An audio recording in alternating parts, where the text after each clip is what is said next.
So replacement theory is nothing but the most recent iteration of something we've had our entire national history, which is white supremacy, and particularly a fierce white backlash every time there are moments in our democracy that are bringing more people in, particularly African Americans, into a more full, inclusive democracy. You know, after they got rid of the property requirement for voting, for example, in the early 1800s, northern states immediately began to add racial bans on voting because of the fear that blacks would start voting.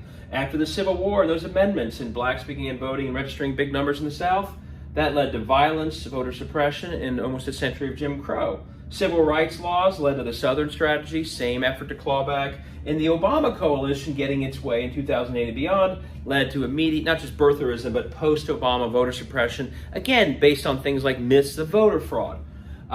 So we have this very clear history, and replacement theory is one other iteration of this non-stop, consistent white backlash whenever our democracy looks to becoming more inclusive, including particularly black voters.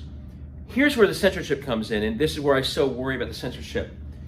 If you censor all that out, which is the point of the censorship, you have this illusion that it's been sort of non-stop progress, as opposed to progress always met with pushback.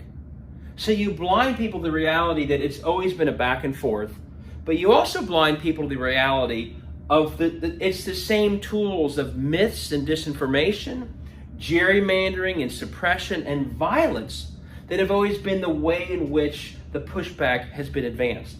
We have to fight voter suppression, we have to fight white supremacy, but we also have to teach our full history so we're prepared for its worst elements.